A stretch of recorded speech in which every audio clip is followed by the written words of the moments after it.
Hotep, and welcome once again to another edition of Community Cop, where truth and real talk occurs. My name is Noel Leader, one of the co-founder members of 100 Blacks in Law Enforcement Who Care, and I'm here today with my three co-hosts.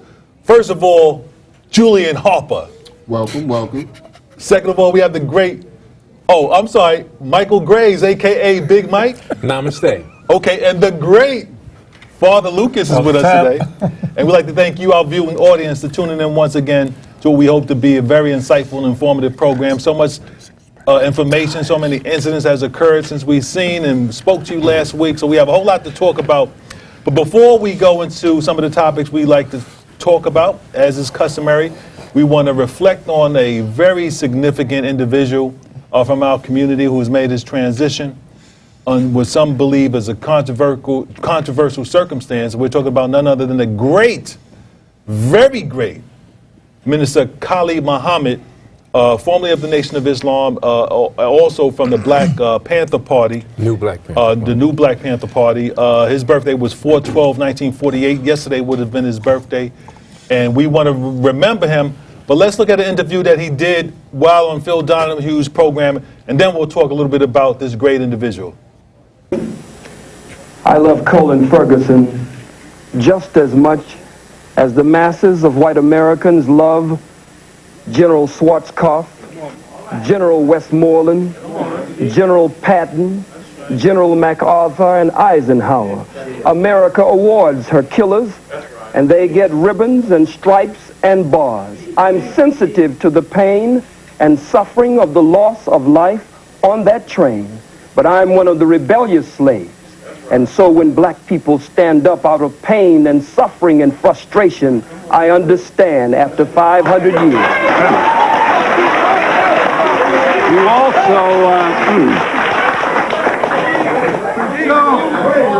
you talk about the response of some African Americans to, for example, the book which attempts to prove that the Jews are involved in the slave trade. I'd be happy to let them see that.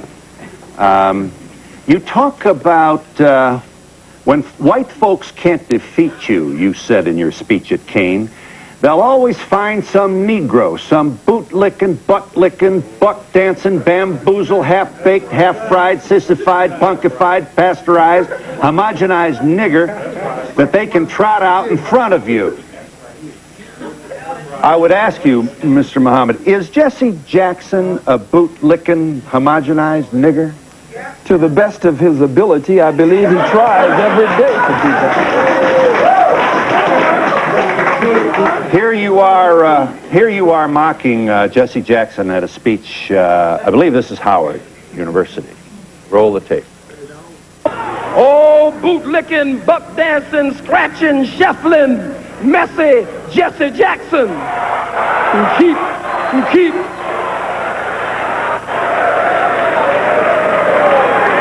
I am a somebody. I am a somebody for keep hope alive. I am a somebody. I don't rightly know who the hell I am, but I am somebody. Yeah. Are you an entertainer, or are you a committed person to black people? I'm so glad you asked that question. I believe that the liberation and salvation of the black nation must be brought about by black people gaining a thorough knowledge of self after our 500 to 6,000 year Holocaust, where we have lost over 600 million. And so I believe that that education process must be a process of two steps: inspiration and information. So I seriously give information, but black people are a people of rhythm and spirit, so I also give inspiration.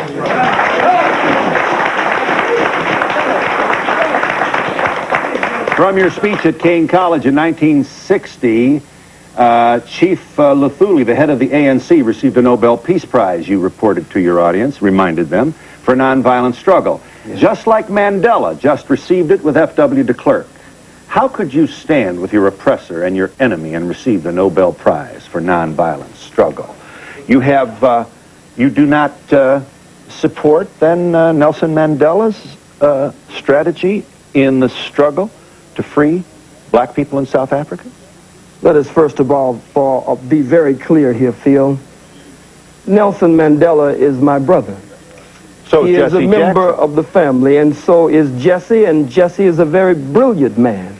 We just want him to return home and stop being used by the enemy and the oppressor against his people. Now back to Brother Nelson Mandela. And certainly we can never mention Nelson without mentioning Winnie Mandela. But Nelson Mandela's attempt at a multiracial government in South Africa after the murder of men, women, children, and babies, and the rape of South Africa, a criminal settler colony that has been established like Israel there in that part of the world. I cannot go along with one man, one vote. Let me say why. If someone broke into your home, Mr. Donahue, and actually bomb rushed your home, and Black Boot stomped your door down, and came in and robbed and raped everyone in the household, and was able to take the wealth of your home and parlay it into an empire. This is an invader. This is an intruder. This is a murderer. This is a burglar. This is a criminal.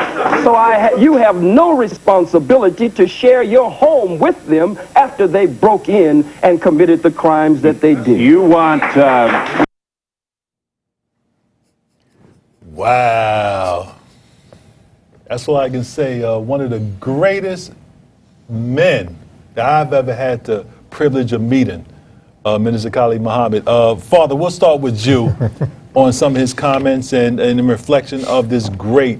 And I would encourage all of you to, you can go to YouTube. That's the good thing about YouTube, to watch the tape in its entirety, to look at some of his other speeches. But what are some of your reflections of the great Minister Khalid Muhammad? May peace be upon him. That said enough. One of the funniest and most striking was when we had that big rally out in Harlem, and the police were trying to interfere with it, and I told Khalid, we'll take care of the police, and you do your stuff on the stage.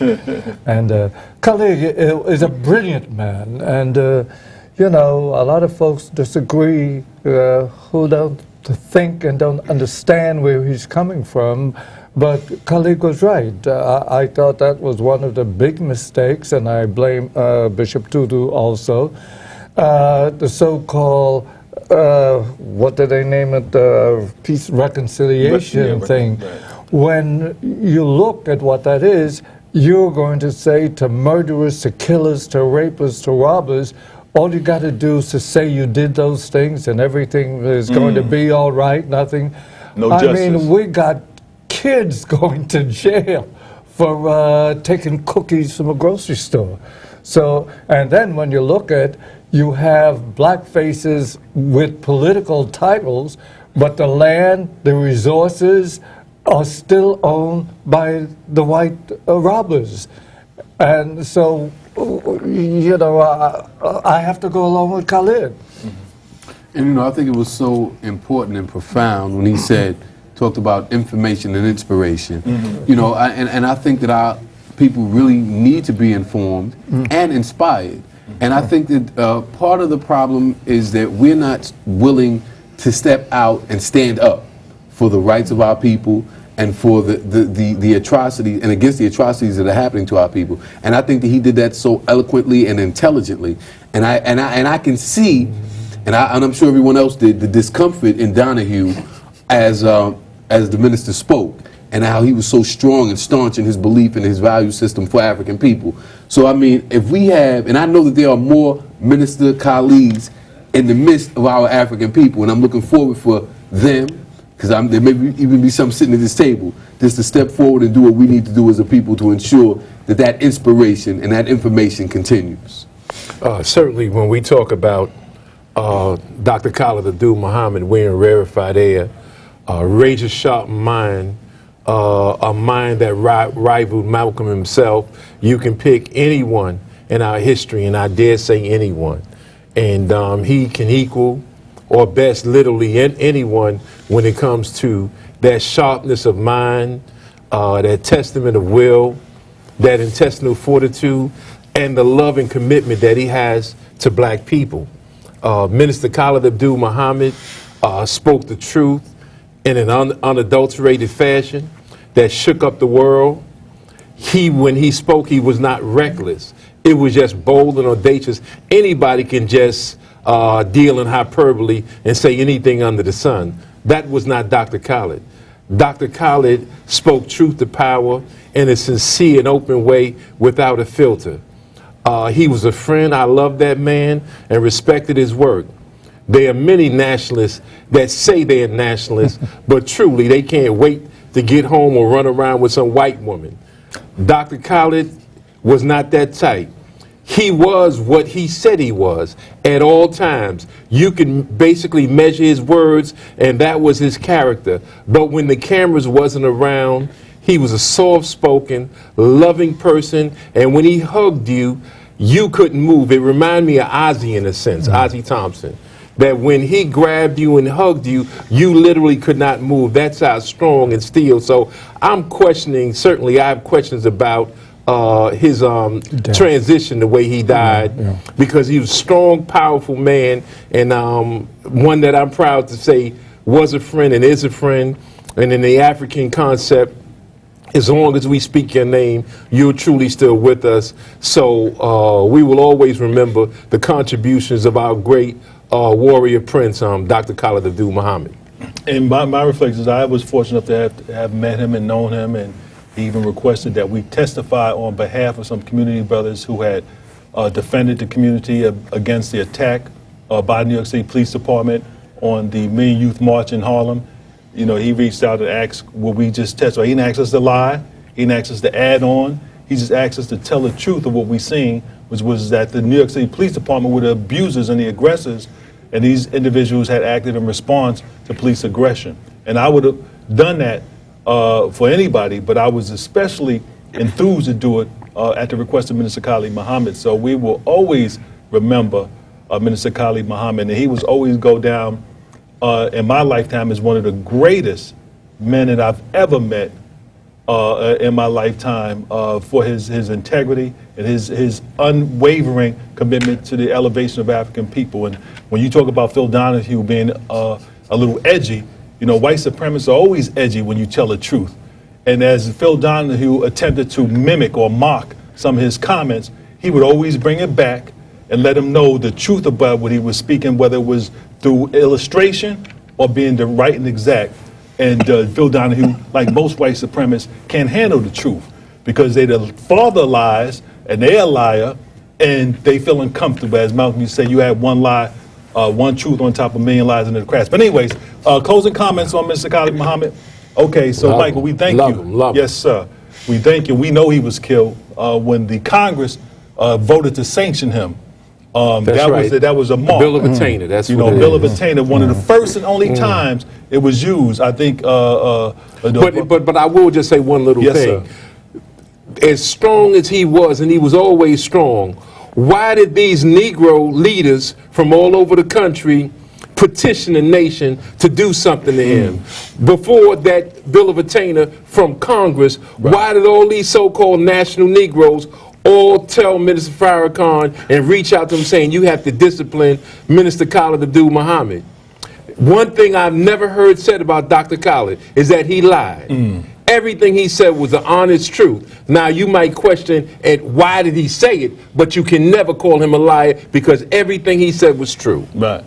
And he was teaching what the most honorable Elijah Muhammad taught. That's correct. That's right. And when he said, who is the original man? And then he asked another question, who is the colored man? Y'all can look the answers up to both of those questions yourself.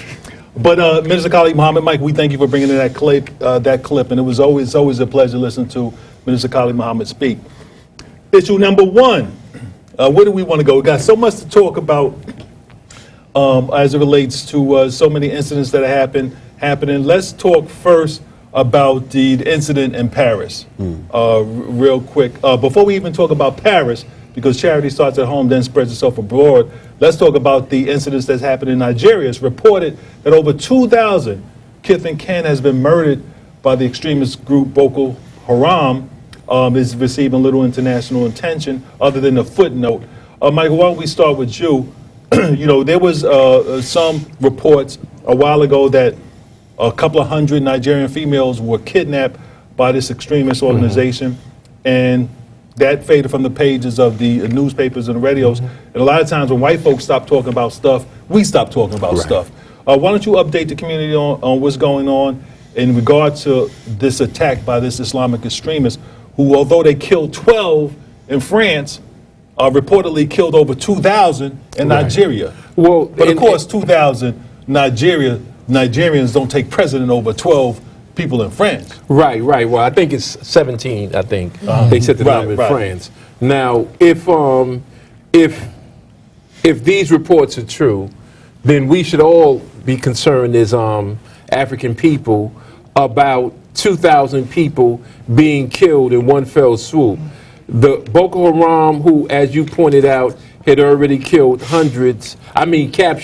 hundreds of little girls and young women, and now they've gone on to, as reported, to kill 2,000 in one fell swoop. I think we should all be concerned about that. Primarily, northern Nigeria is controlled by Muslims. They're being financed by Arab countries.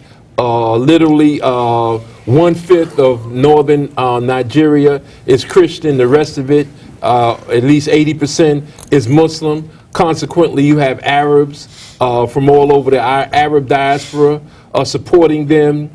And now that they have a president from the southern Nigeria, they're upset about that, who's not Muslim. So I would just say that with that dynamic, that Nigeria should use its army and destroy Boko Haram as we speak.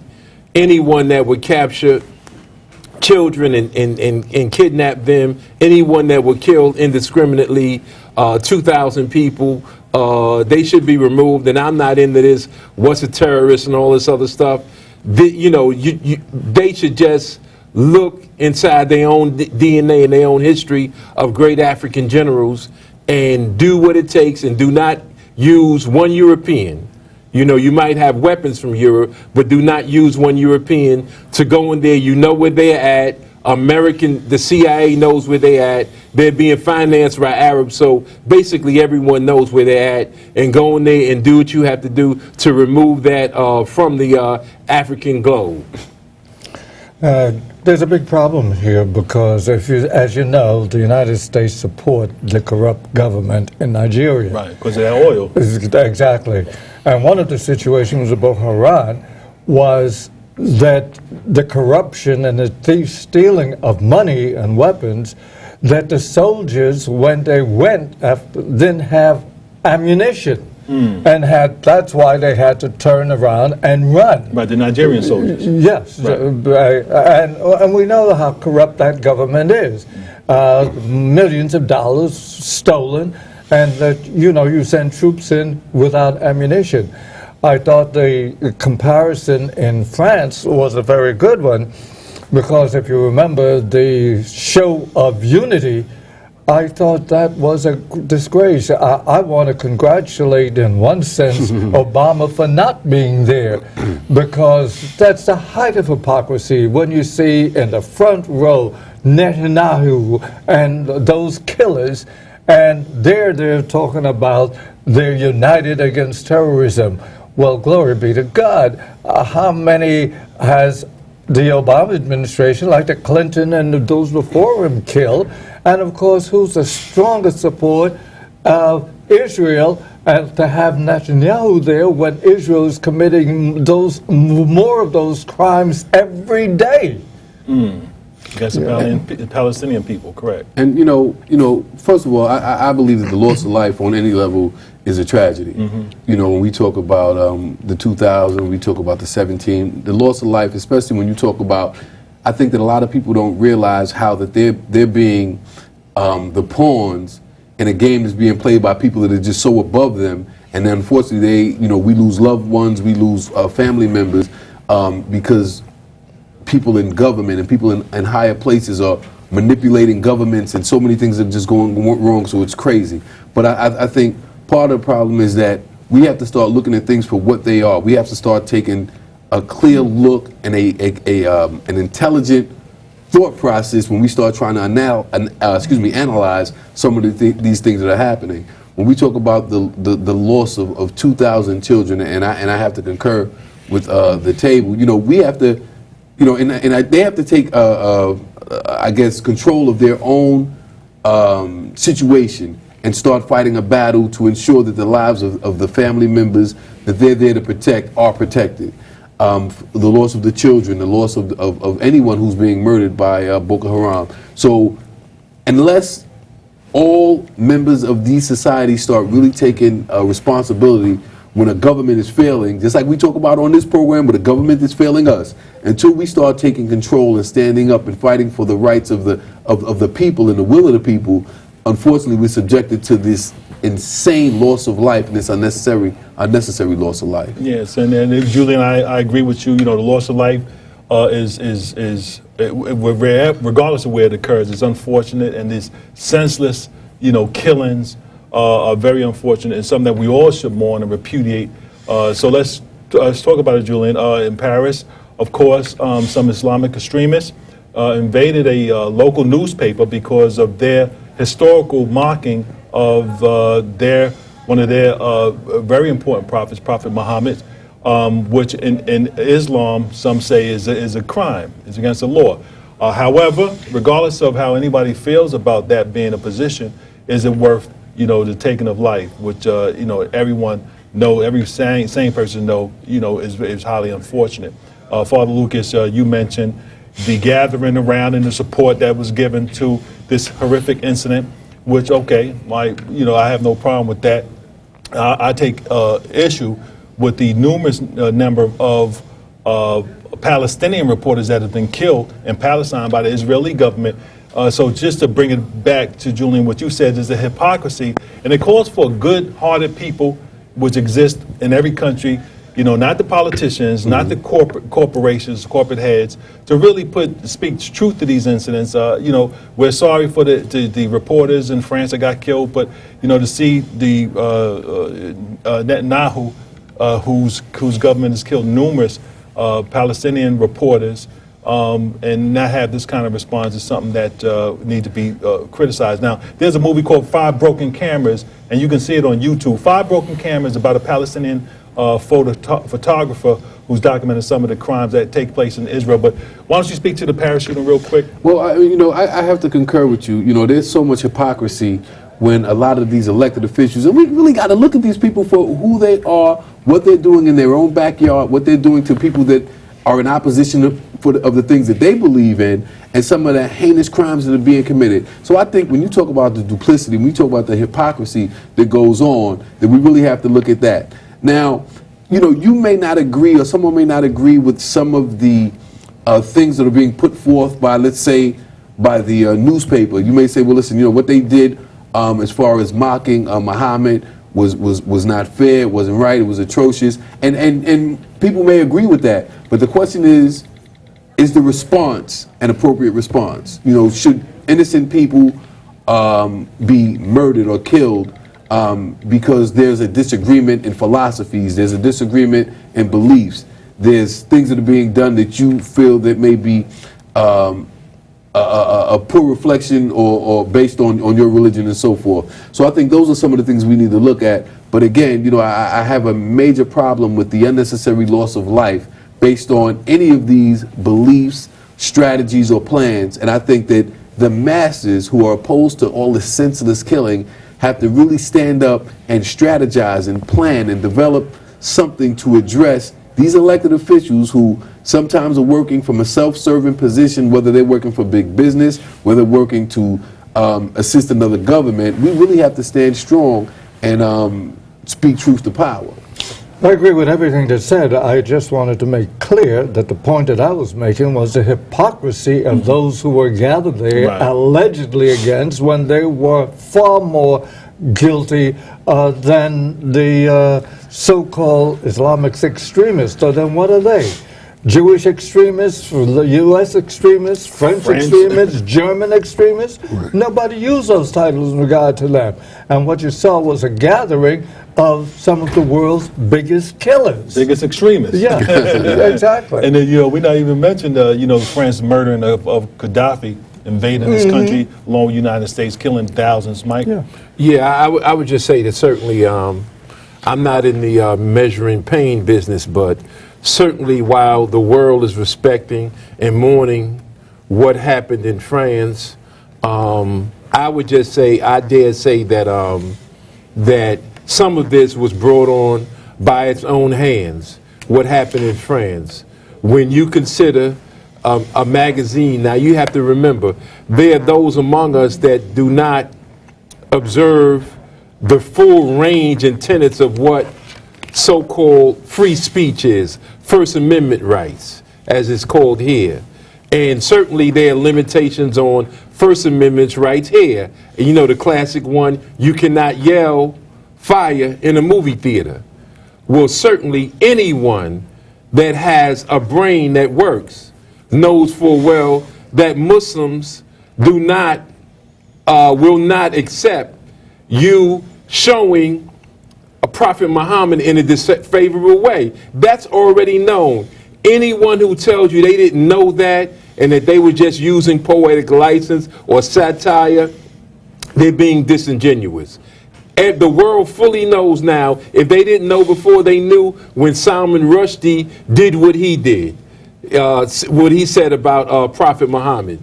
And so the world knows that. So for any magazine, any reporting agency or something that makes fun of that, especially in a country that has Muslims in the range of somewhere of 6 to 8%, then one should understand and expect that.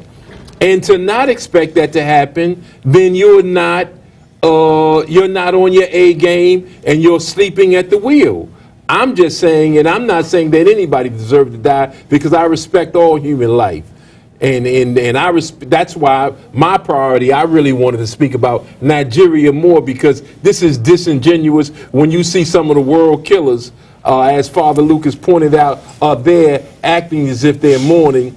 Please, the blood of Europe is dripping. Their hands are dripping with the blood of African people all over the world. Wait a minute, So- you talk about the nation of France? France, the same France that laid waste to Senegal, or whether it's Haiti, so many African countries to this day speak French. That's not their indigenous language. This was imposed on them. And as Dr. Collins said, you don't reward killers. So I don't have that respect and high regard for France. Why should I have respect for cold-blooded killers that kill people that look like you and me for all these centuries? So whether it's France, England, whether it's America that got into the colonial game later, but all of these European countries, their hands are dripping with the blood of people of color, melanated blood all over the world. So I would just say they did it again and act like, well, what happened? You disrespected the prophet, and somebody needs to say it. Whether I don't, look, I'm Pentecostal. So my whole mindset, if you say something about Christ, I ain't going in my pocket or I ain't swinging at you. You can say whatever you want about Christ, because I know what I feel about him. But however, you have to know full well, if you say something about Prophet Muhammad, you say something about Allah, be ready. Because if you're not ready for it, then don't say it. Right. All right. And that's, of course, as you said earlier, not to condone the bloody murder, but just because you have license and freedom of speech to say anything, there's certain things you just shouldn't say. You should show some respect for people's feelings, for people's spiritual belief, but at the same time, it doesn't warrant the response. So, excellent points. Real quick, Father Lucas, you want to talk about some of the controversy with North Korea as it relates to the movie The Interview. Yeah. Well, that again was a big gig worked on us, because you have to put that in the context of the United States trying to regime change in North Korea. any regime that we do not like, we have a right to do whatever we can to get rid of it. So here now you have this movie, The Interview, and folks forget about the incestuous connection between Hollywood and the Pentagon and the so-called defense, I call the War Department. A lot of money comes from them. This movie was vetted by the CIA. That's it was correct. vetted by that wonderful woman of peace, Hillary Clinton, so they knew all along and made corrections in the movie, so that when the excrement hit the fan, this was already anticipated and known. And nobody made the connection between the monies given to the makers of the movie from the so-called Defense Department, that it was vetted by the CIA and so forth. And then you have the FBI comes up and says, we have no doubt that North Korea. And the media just carries that and never stop and say, give us one shred of evidence that you have. You see? So the whole thing fits in again with the U.S. desire for regime change in North Korea. I'll just say, and certainly Father Lucas, want to commend you for covering that so well. I would just say that certainly there's a place for satire, which is well understood. However, to me, it's nothing funny about talking about killing a head of state. That's just not funny to me. And certainly to a North Korean, it's not funny to them, and all people of conscience. It shouldn't be funny to them. And so, especially when you're talking about a country that has a long history, in this short sojourn that America has been in existence, it has a long history of killing heads of state and brags about it ad nauseum. So it's nothing funny about that, and certainly there should be concern. And I have to agree with the panel. I think that if we were looking at it from another perspective, meaning if someone said that about the United States and they talked about killing the president of the United States, President a Obama. sitting president, while he was in office, and I think that this country would be totally appalled, and we would do whatever we could to either have the movie not shown or whatever this country would have to do. But it would be a major problem if someone did it to a sitting head of state in this country. And I mean, we're talking about common sense. We're talking about just the total amount of respect is given to any head of state or any person. I mean, and I think Noel and I had this conversation. If we were talking about someone killing Noel Leader while he's alive, that's just not appropriate. So we have to think about some of the things that are being done, and we can talk about, and I think a lot of these things go together. When we talk about France and their depiction of Prophet Muhammad, and we talking about the head of state of Korea, I mean, these things are just so inappropriate. I mean, how much satire, I mean, what does it take where we realize that some of the things that we're doing are just so inappropriate and offensive to others outside of ourselves? I agree with Julian, but I have my doubts that if the president was Barack Obama, that I wouldn't be surprised if people in Congress and in the Senate would oppose. Well, that's why I said a sitting president. I didn't give a president a name. Noel gave a name. I just said a sitting I president. suggested there'd be a difference. And your point being, just because you have license, freedom of speech, certain things you shouldn't say. Right. I think they could have just made it a fictional head of state. We got the phone calls. Which have been done in the What has past. been done in the past. Make a satirical movie, a comedy about a fictional head of state. Because let's say if Iran, or let's say if Libya, when Gaddafi was alive, made a movie about killing an American president, they would have taken it a little more serious. But then once again, when you from these countries and these heads of states that have the bloody history you have, what do you expect? Real quick, before we go to our phone calls, I really want to talk, we'll talk about this next week, about the summonses, the police slowdown, and the slowdown to stop. That issue will still be here next week. We'll Yeah, it's still gonna be have a here next chance. week. All right, and what I want to point out is how, if we really look at these numbers, you can see how some of the pretense and the need for the stop, question, and frisk, we'll find out it really is significant in terms of decreasing crime, as the last administration said. But phone callers, welcome to Community Cop. Trying to talk too quick. Welcome to Community Cop. Where you calling from, caller? First caller, you're on the air. Where you calling from? We might be having a problem with our phone. Turn it up, the speaker. They talk about. I turn it up a little more. Go ahead, brother. These people are hypocritical. America killed. Okay. America sent drones and kill innocent people every day, women and children. Then you got Netanyahu and all the rest of these crackers who been murdering black people for hundreds and hundreds of years, all of them joining hands, talking about we shall overcome, but yet and still, when black people get murdered by the same people, they don't do the same thing. Now they want to blame Obama because Obama didn't come to get together.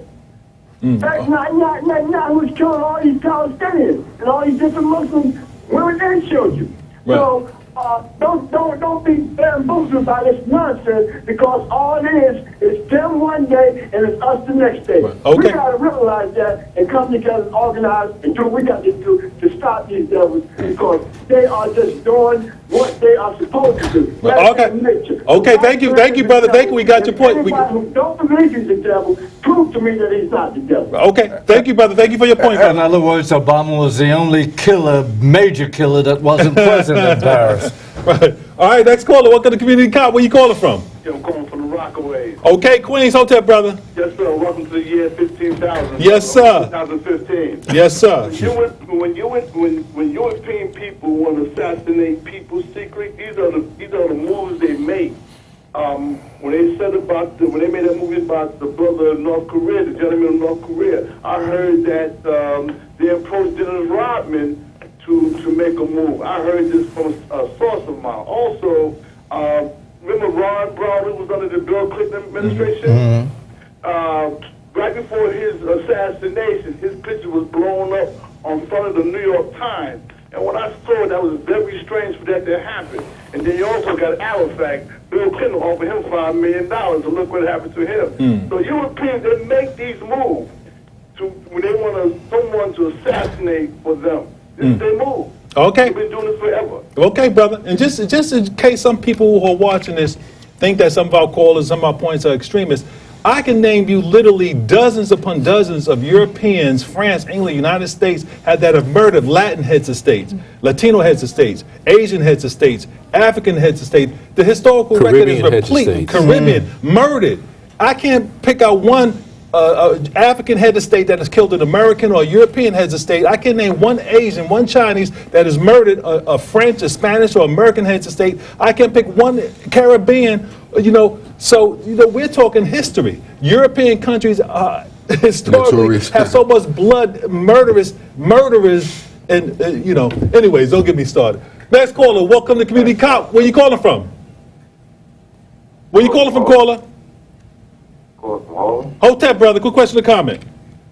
Yeah, I just want to say, like the chain of events that we've seen unfold, it just emphasized the importance of how we must control the narrative. Yes, sir. Yes, sir. Like, when you think about, like when they've been throwing around this thing like black on black crime and whatnot, and then you see in Europe and whatnot, 17 people were killed. Now, I'm not minimizing the tragedy or nothing like that, but the way that the message has been conveyed and whatnot, it's like them Negroes kill each other every day and whatnot.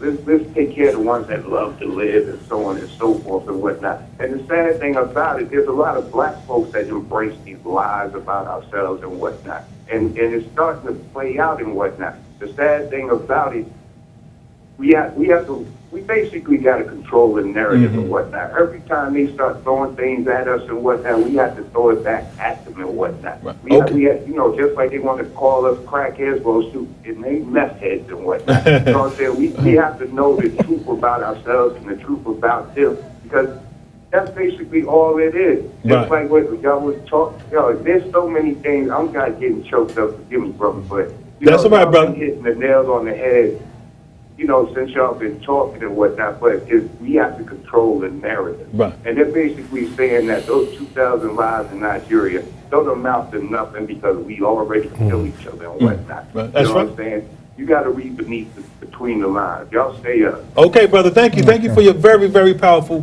point. Next caller, welcome to Community Cop. Where you calling from? Hello, am I on? Yes, sir. How you doing, sister?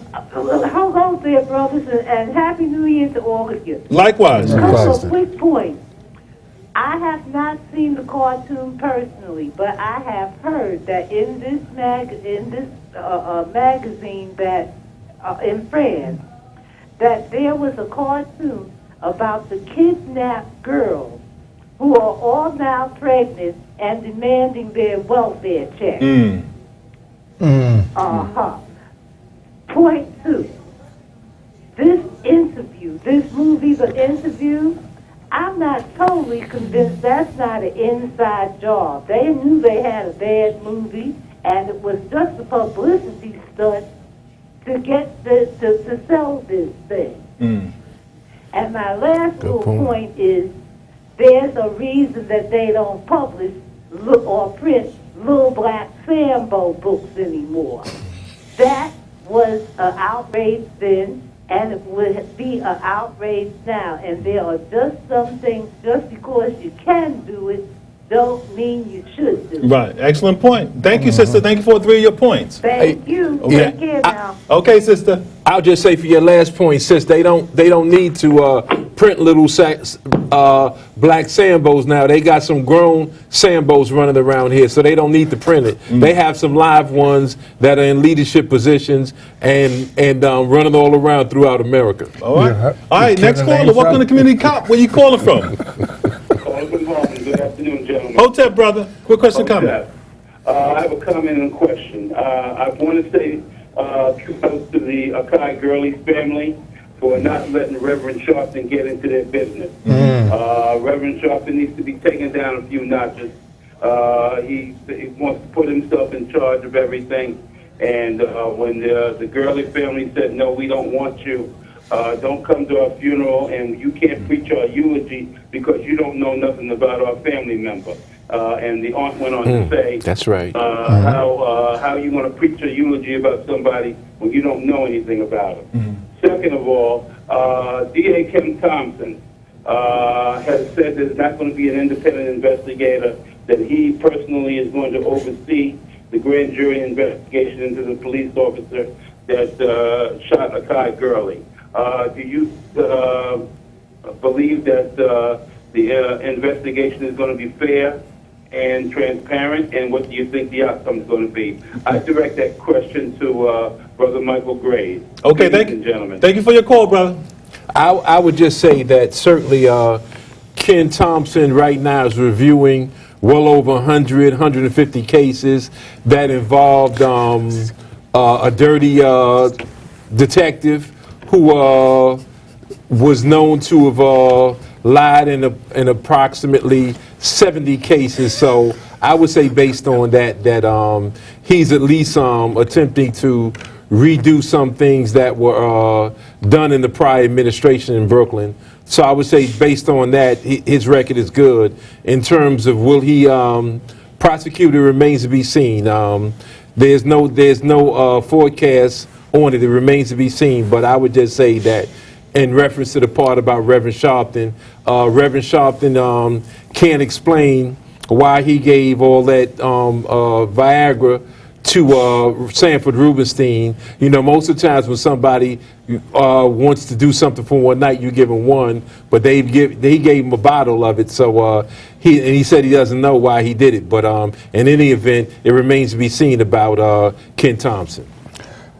I agree with what the good things that Ken Thompson has done, but I firmly believe that Ken Thompson, regardless of whether he looks like me or not, as a district attorney in Brooklyn, has the same conflict of interest that all of them have when dealing with the police. And I'm a firm believer in that when it's a police crime involved, the elected district attorney should step out or be forced out, and a special prosecutor be brought in. Well, out of all the district attorneys in New York City, I mean, I would believe in Ken Thompson just based on his track record so far. But I have to concur with Father Lucas, not just that there's a conflict of interest, but I know that during that investigation, a lot of the investigators are investigators from the NYPD who gathers all the information that's given to the district attorney's office. So I think that the investigation can be swayed or tainted from the inception, from the beginning. So I believe that there should be an independent prosecutor and an independent team of investigators to look into this case. But it's, we'll see as time goes on. All right, next caller. Welcome to Community Cop. Where you calling from? Hotel. Hotel, brother. I want to agree with what Father Lucas just said. There's no way you're going to have an honest account when it comes to the Brooklyn DA. So, having said that, and I got a question, maybe to Father Lucas and maybe Michael Gray, what do you think, as the Nation of Islam, Farrakhan, how do you feel about that stuff that happened in France? And I do want to say something to you, Noel Leader. You went off on me last week. You were going off. You pretty much said that, I supported white supremacists. No, sir. No, sir. I never said you supported. Well, hear me out. Okay. Hear me out. I have high respect for you. Okay. High respect for you. But listen to me. I'm one brother. I can't make these black people or whoever, these administrations, hire black people for the sanitation, for the ACS, for the corrections department. Those black people, we have shed a lot of innocent black blood has been spilled already with Marley Graham, Sean Bell. Let some of these sanitation workers and these cops and these correction officers stand up. Let them stand up. Let them boycott. Let these new cops that get hired, let them reject those positions. That's who you should be angry with. I don't support white supremacy. Now, do I support Bradley and Mayor? Of course not. But at the same time, after 12 years of slave under that dirtbag Bloomberg, it is kind of refreshing to have a breath of a little air. I'm not saying they're perfect, and I'm not saying I go along with them. But I just want you to understand. Now, my question is, how does Mr. Farrakhan, how does he feel about that Charlie Hebdo deal in France? Because I think it's all hoax, and I don't feel bad for him. Hotel reinstate all that. Brother, hold on. Stay on for a second. You there, brother? Brother, you there? Yeah, brother. If I said you support white supremacy, then I apologize, because, brother, you've been calling for a long time, and I've heard your comments. So I don't know you personally, but I pretty much know where you're coming from, and I do not believe you support white supremacy. So if I said that, implied it, or referred it, I apologize, because you're a good brother. I can tell that. Well, let me just say for the record, because I remember that conversation, and I don't think Noel said it. I think that the emphasis of Noel's dialogue was basically showing the contradictions of this Bloomberg administration. Our folks seem to be schizophrenic. De Blasio. Our folks seem to be schizophrenic when it comes to de Blasio, and that's what Noel pointed out, and he pointed it out better than I ever could when he talked about the contradictions in his administration. He talked about how white supremacist his administration is, where 85% of all the power positions and all the law enforcement positions are controlled by whites. He laid out all of his policies. All the budgetary concerns are white, and that just because he has a black wife and black children, you should not be looking at his personal choice of who he cohabitates with, but better on his policies. And that was Noel was pointing out, because if you was inferring that you was a part of the policies, Noel was saying that if you're aligning yourself with him, you're aligning yourself with a white supremacist. So Noel did not say you was a white supremacist. He was merely pointing out that the present police commissioner and the mayor are white supremacists. It's very interesting. I totally agree with that. I misunderstood it, and you brought it right. I totally agree with him, because he was right. After what Noel said, after he put me on to that powerful wisdom and that knowledge, I'll never vote. I'll never vote for probably another mayor in this city again. He put me onto some great wisdom. And so I humble myself, and I say thank you. Absolutely. And thank you. Hotel reinstate automatics, and I just want to know, how do you feel about, what's the real Nation of Islam? How do they feel about this stuff? Because they've been saying this was going to happen for a long, long time, and it has. Be well. Hope reinstate automatics. Take care. Okay, thank you for calling, brother. Thank you for calling. Anytime. Thank you. Okay. No, I was just wondering, it came to mind when Mike was speaking, about the so-called antagonism between the police department and Mayor de Blasio.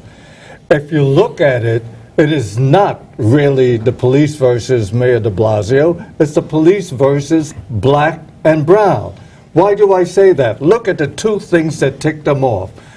when de Blasio said that the protesters had a right to do so, that was their first American, that was number one, ticked off that idiot Patrick Lynch.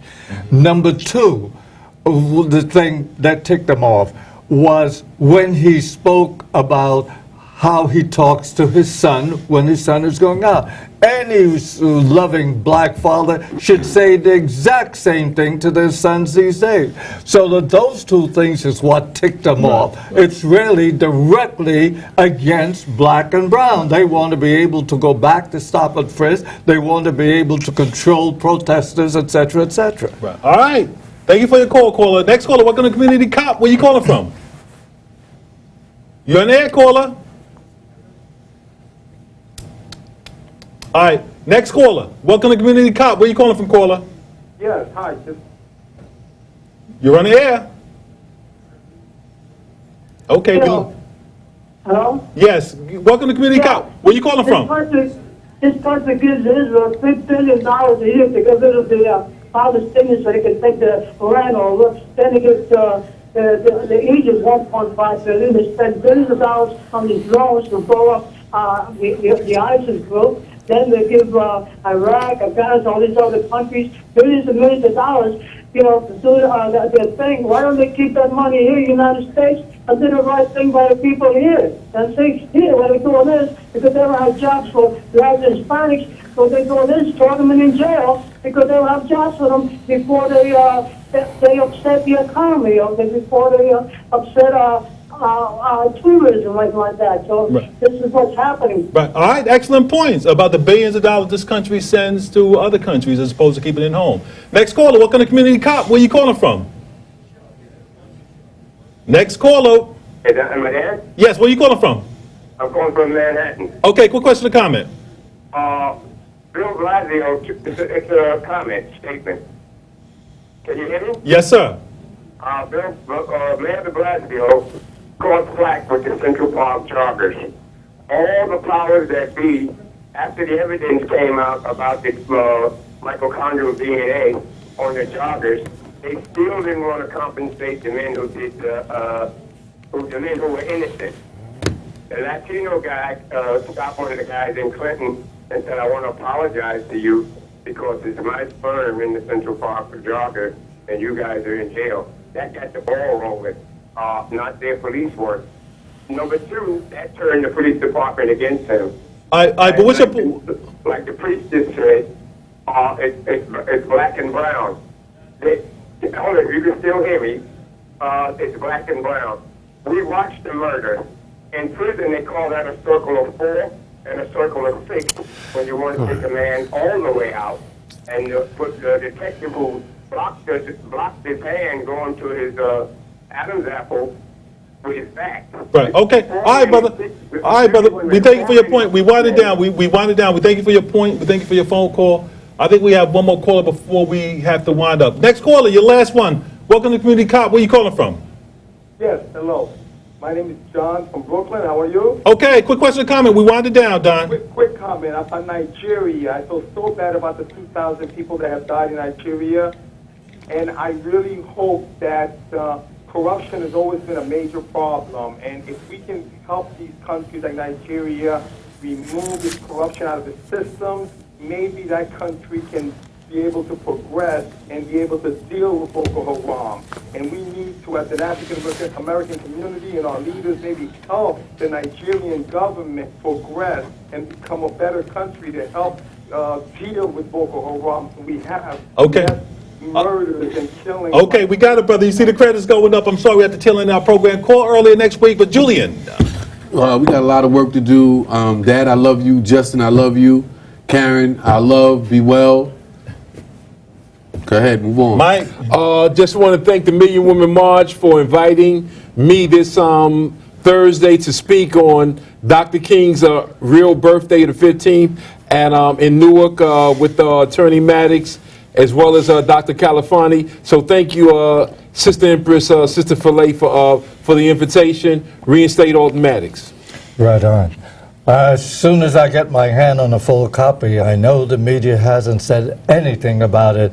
But it's very interesting. Pope Francis issued what we call an encyclical about capitalism. Ho, ho, ho. All right. On behalf of Community College, we'd like to thank our engineers and producers, Veronica Kitt, Sheila Berry, Nat Woods, and Sierra. And we'd like to thank you for watching. A little more, I love you. Mr. Harp and Kitty Cat, you know, our prayers continue to go your direction. See you next Tuesday, 5 o'clock, Community Cop. Tell a friend, tell a foe. Don't forget, you can catch the program over the internet at ManhattanNeighborhoodNetwork.com. .org. Just testing you. see you next Tuesday. Oh yeah, we're gonna have a town hall meeting. We'll have more information February 3rd. We'll have more information about that on next program. So get your shoes ready. We'll invite you to come down to the studio and watch the program live. See you next Tuesday. Peace.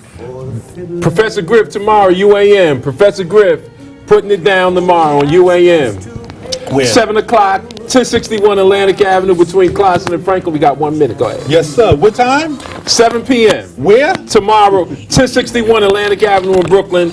And thank all the people who came out to honor Dr. John Henry Clark at our request. They came with me and told me that they found out on Community Cop about honoring Dr. John Henry Clark. Thank you so much for coming out Friday. And this is Professor Griff from Public Enemy. Very dynamic speaker. So if you can make it, be there or be square. See you next Tuesday. Peace.